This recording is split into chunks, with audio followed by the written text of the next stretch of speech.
Car बच्चों, the dynamic education में आपका बहुत बहुत स्वागत है।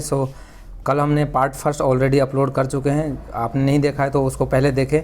मैंने रियल नंबर के केस स्टडी बेस्ड क्वेश्चन जो क्वेश्चन बैंक सीबीएसई ने जारी किया है उसका हमने सॉल्यूशन कराया है डिटेल में, तो उसको ज़रूर देखें। चलिए हम आज बिना टाइम वेस्ट किए हुए हम पॉलिनोमियल के क्वेश्चन देखते हैं कि पॉलिनोमियल के कैसे क्वेश्चन आएंगे।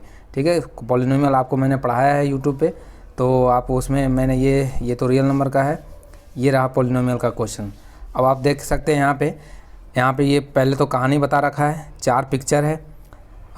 ये पैराबोलिक शेप का है, represent the quadratic polynomial. Parabolic arc shape of parabola in the structure of the this, इसको आप पढ़ लेना। मतलब ये स्ट्रक्चर बता रखा है कि डिफरेंट स्ट्रक्चर है जो कि डिफरेंट लोड को मतलब अपने लोड को कैपेसिटी को रख सकता है उस पर। और can found bridge the architecture and variety of the form. तो डिफरेंट लोड के लिए डिफरेंट ब्रिजेज को यहाँ पे बताया गया है, शेप को और साइज को। तो ये 2 फिगर दिख रहा है और ये 2 फिगर दिख रहा है। ठीक है, अब इसमें क्या पूछा है, फर्स्ट देखो क्या पूछा है। फर्स्ट पूछा है कि in the standard form of quadratic polynomial ax² bx + c where a b c r क्या होता है। अब आपको मैंने बता रखा है क्वाड्रेटिक पॉलिनोमियल जो होता है उसमें ये तो स्टैंडर्ड फॉर्म हो गया ax² + bx + c। ठीक है, अब इसमें क्या होगा कि a और b c हमने बता रखा है कि a does not equal to 0। a कभी भी 0 नहीं हो सकता, क्योंकि a 0 हो जाएगा तो अब आपका जो डिग्री 2 है x² है वही 0 हो जाएगा, फिर तो ये क्वाड्रेटिक रहेगा ही नहीं। तो इसका मतलब हमारा आंसर क्या हो जाएगा, a is non zero and real number और b और c are any real number. ठीक है, नेक्स्ट क्वेश्चन देखें। तो ये इजी क्वेश्चन है। फिर if root of the quadratic polynomial are equal. अब रूट इक्वल कब होता है, जब डिस्क्रिमिनेंट क्या होता है, डिस्क्रिमिनेंट इक्वल टू 0। तो ये भी इजी क्वेश्चन है। और ये क्यों होता है, ये सब कैसे होता है, ये तो मैं डिटेल में बता रखा हूँ। मैं यहाँ पे सिर्फ क्वेश्चन करा रहा हूँ, तो मैं ज़्यादा कॉन्सेप्ट जो है वो डिस्कस नहीं करूँगा, क्योंकि जो बच्चे हमसे पढ़ रहे हैं और जो पहले से फॉलो कर रहे हैं उनका फिर टाइम वेस्ट होगा। तो आपका जो नए जुड़े हैं बच्चे उनके लिए अच्छा है कि आप पहले एक बार कॉन्सेप्ट्स को देख लें यदि आपको प्रॉब्लम हो रहा है, और कॉन्सेप्ट में प्रॉब्लम नहीं है तो फिर क्वेश्चंस कीजिए डायरेक्ट। बोल रहा है इफ़ अल्फ़ा और 1 alpha are zeros of the quadratic polynomial, तो बताइए कि के का वैल्यू क्या होगा।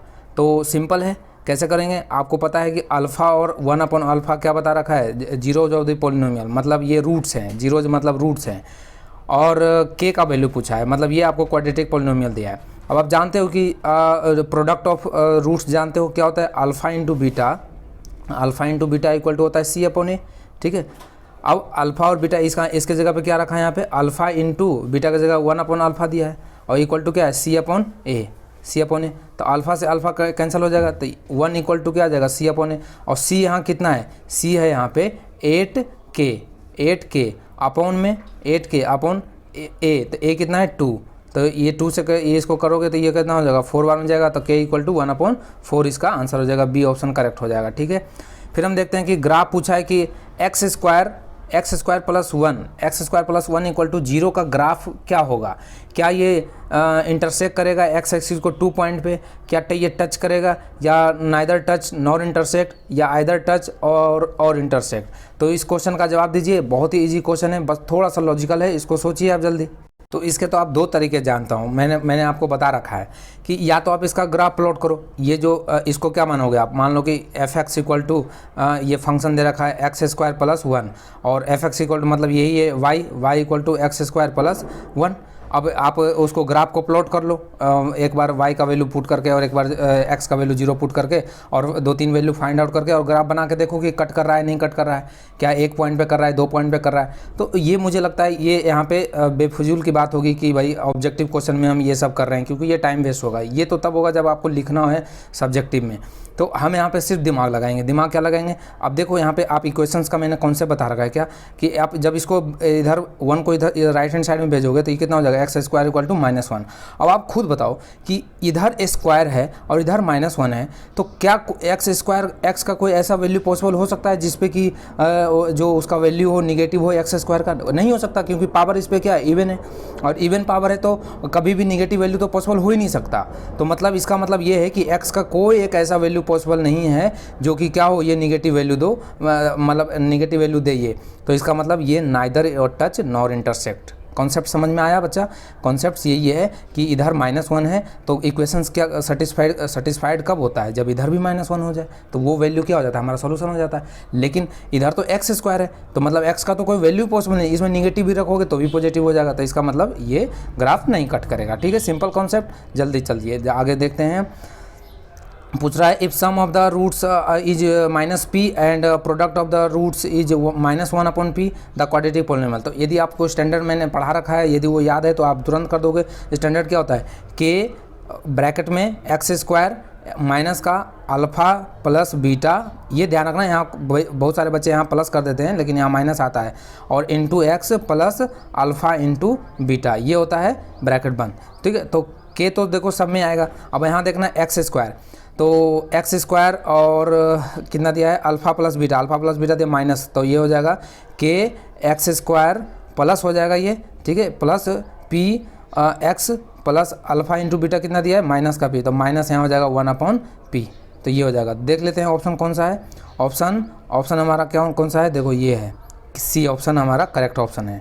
ठीक है, नेक्स्ट हम देखते हैं कि ये देखो आंसर दे रखा है, ये आप देख सकते हो, यहाँ पे सारे आंसर दे रखे हैं। केस स्टडी बेस 2 देखते हैं क्या बोल रहा है। तो क्या है, देखो यहाँ पे केस स्टडी बेस सेकेंड क्या है? एक आसना का जो बॉडी पोस्चर बताया गया है, योगा कर रही है, ठीक है, मेडिटेशन कर रही है। इसमें डिफरेंट पोज है, आप देख सकते हो, इसमें पढ़ लेना। फिर रिसाइकलिंग, स्टैंडिंग, इन्वर्टेड, ट्विस्टिंग, ठीक है, बैलेंसिंग पोज, सब ये पोज देगा। तो बोल रहा है in figure one can observe that pose can be related to representation of quadratic polynomial। इसमें से कौन सा है जो क्वाड्रेटिक पोलिनोमियल को रिप्रेजेंट कर रहा है, बताइए। तो इसका देखते हैं, इसमें फर्स्ट ऑप्शन क्या बताया गया है। इसमें देखिए 3 पोज दिया गया है, तो पूछ रहा है कि मैं थोड़ा सा जूम आउट कर लेता हूं तो ये आपको सही से दिखेगा। The shape of pose known as, इनमें से कौन सा एक शेप जो है वो इसमें से ऑप्शन में करेक्ट है, बताइए। तो देखो स्पायरल नहीं है, क्योंकि स्पायरल का आप स्ट्रक्चर जानते हो ये होता है, तो ये ऐसा स्ट्रक्चर तो किसी नहीं। इलिप्स हम जानते हो, जो अपना सर्कल होता है ना, उसको थोड़ा सा दोनों तरफ से चिपका दो तो ऐसा बन जाता है, अंडा टाइप का बन जाता है, तो ये इलिप्स है, तो ऐसा भी नहीं है। लीनियर भी नहीं है, कोई एक लीनियर ग्राफ नहीं है। हाँ, पैराबोला है, पैराबोला स्ट्रक्चर बना रहा है, पैराबोला स्ट्रक्चर, ये दोनों, तो यहाँ पे पैराबोला स्ट्रक्चर बन रहा है। ठीक है, तो ये इसका आंसर हो जाएगा, क्योंकि पैराबोला आप जानते हो, पैराबोला का आप ग्राफ जानते हो। ठीक है, अब नेक्स्ट देखते हैं हम। नेक्स्ट क्वेश्चन क्या बोल रहा है कि बोल रहा है graph of the parabola open downward कब खुलता है। देखो ग्राफ ऑफ पैराबोला में जब a² ग्रेटर देन 1 होना, देखो इसमें तो हो जाएगा लेस देन 1, इसका आंसर हो जाएगा। और ग्रेटर, जब ये ग्राफ है, ठीक है, ये ऊपर की ओर तब खुलेगा जब a क्या हो, ग्रेटर देन 1 हो, ग्रेटर देन 0 हो। और ये नीचे की ओर कब खुलेगा मुंह इसका, तो नीचे की ओर खुलेगा जब a लेस देन 0 हो। ठीक है, तो बस ये सिंपल क्वेश्चन है। फिर देखते हैं हम कि पूछा है in graph how many zeros are the polynomial. तो आप जीरोज का कॉन्सेप्ट यदि जानते हो, मेरा लेक्चर देखे हो, तो आप इसको इजीली आंसर कर सकते हो। मैंने बताया है कि जो एक्स एक्सिस को ग्राफ की जितने बार कट करेगा उतने जीरोज होगा। 2 बार कट करा है, 2 जीरोज हो गए। बहुत ही सिंपल क्वेश्चन है, इसका आंसर सी हो जाएगा। फिर बोल रहा है दोनों जीरोज का वो बताइए कहाँ कहाँ है, तो -2 और 4 है, तो हमारा इसका आंसर हो जाएगा कितना, बी हो जाएगा, -2 और 4। फिर उसके बाद बोल रहा है कि zeros of the quadratic polynomial, इस क्वाड्रेटिक पॉलिनोमियल का जीरोज बताओ। तो जीरोज कैसे निकालोगे बताओ। तो जीरोज निकालने के लिए हमें क्या करना पड़ता है, ये जो आपको पॉलिनोमियल दे रखा है इसको हम इक्वल टू 0 पुट करते हैं। तो ये किसके इक्वल हो जाएगा, मैं यहीं पे कर देता हूँ, ये इक्वल टू 0 इसको पुट कर दोगे। ठीक है, अब इक्वल टू 0 पुट करने के बाद ये क्या बन जाएगा, क्वाड्रेटिक इक्वेशन बन गया। क्वाड्रेटिक इक्वेशन को आप सॉल्व करना जानते हो ना, क्वाड्रेटिक इक्वेशन को आप सॉल्व करना जानते हो क्या, कि a और c का तो पहले मल्टीपल करते हैं। तो a और c का मल्टीपल करोगे कितना हो जाएगा, रूट थ्री कितना हो जाएगा 3, और 4 दूनी 8, मतलब ये हो जाएगा 24। ठीक है, 3 8 24, ठीक है 24। अब 24 का इस तरह से फैक्टर करो कि ताकि उसका सम क्या है 5 आ जाए। तो इसका फैक्टर क्या होगा, 8 3 जा क्या होता है, 8 3 जा 24।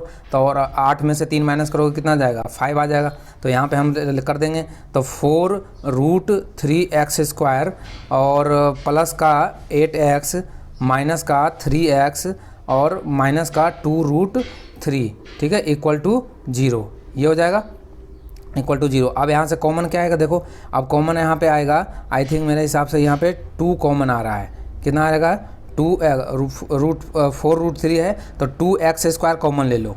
या 4 कॉमन ले लो, क्योंकि यहाँ पे 4 कॉमन ले लोगे तो ये क्या हो जाएगा, यहाँ से 2x बच जाएगा और इधर भी यहाँ पे 2 है, ठीक है। तो 4 हम x कॉमन लेंगे, तो 4x यदि हम कॉमन लेंगे यहाँ कितना हो जाएगा, √3x और प्लस का कितना हो जाएगा, यहाँ से 2 हो जाएगा, ठीक है। अब इसमें से क्या कॉमन लोगे, इसमें से कॉमन लेंगे हम यहाँ हमें चाहिए √3, तो यहाँ 3 है और 3 से √3 कॉमन लेना है, तो हमें क्या करना है, √3 कॉमन ले लेंगे। यहाँ पे √3 हमें लाना है, तो हम यहाँ पे क्या करेंगे, माइनस तो कॉमन ले लेंगे, माइनस का √3 कॉमन ले लेंगे, माइनस का √3 कॉमन ले लेंगे।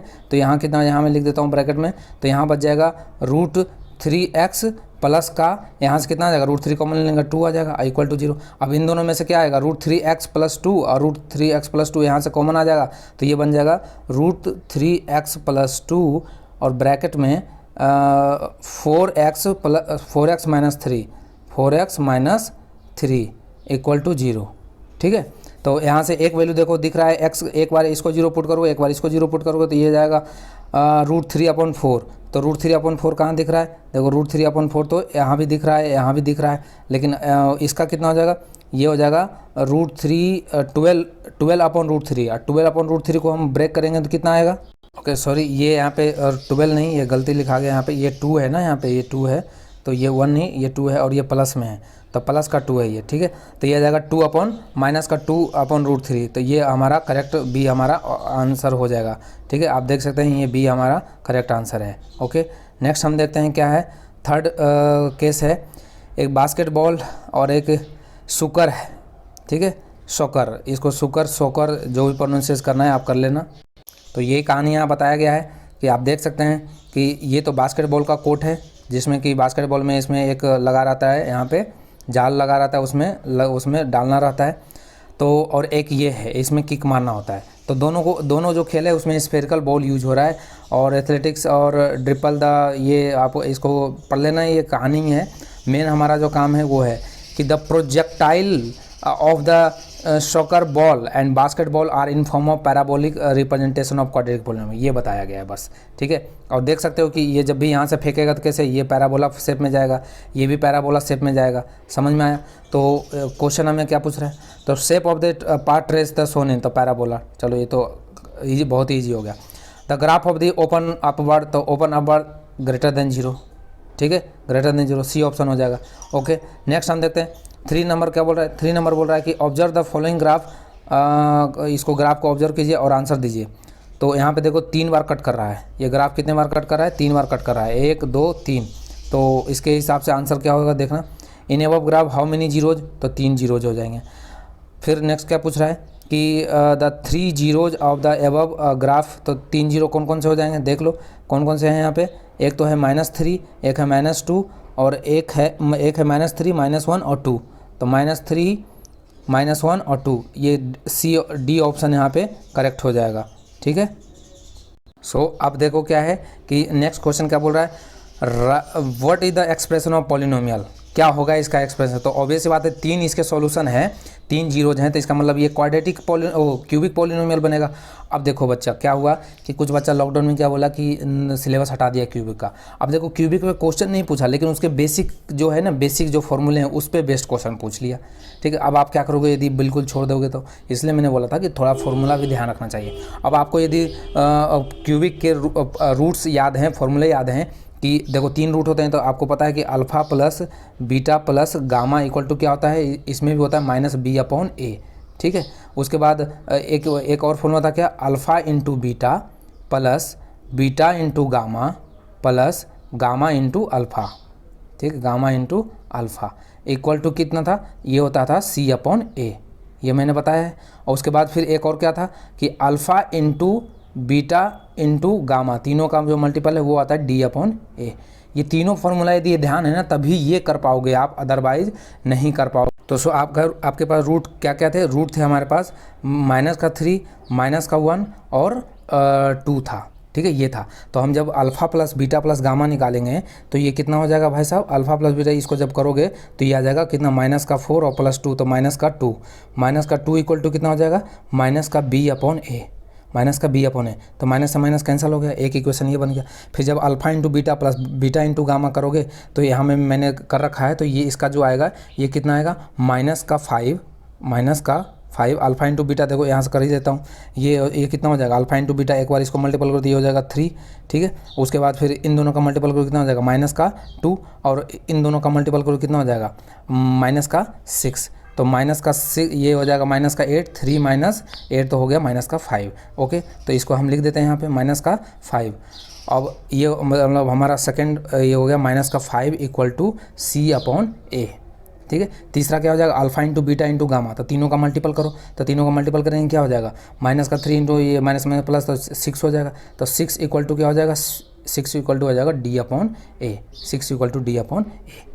अब आप देख सकते हो यहाँ से, या तो आप इसको वैल्यू पुट करके निकालो, या तो आप खुद ऑब्जर्वेशन से, क्योंकि ऑब्जेक्टिव है तो आप ऑब्जर्वेशन लगा सकते हो अपना, इसमें कोई बड़ी बात नहीं है। देखो ये 1 यहाँ पे सब में क्या है, /1 /1 /1, ठीक है।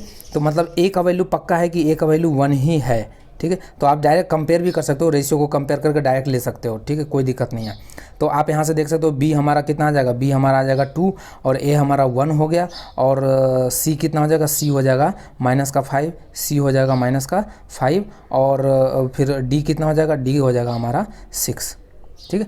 अब आप जानते हो कि क्या जानते हो कि मैं यहाँ पे एक बार इरेज करता हूँ फिर बताता हूँ, ओके। तो हम एक बार यहाँ पर लिख देते हैं, A कितना आया था, A था अपना 1, B कितना आया था भाई साहब, B आया था, B अपना था 2, और C कितना था भाई साहब, C था हमारा -5, और D कितना था -6।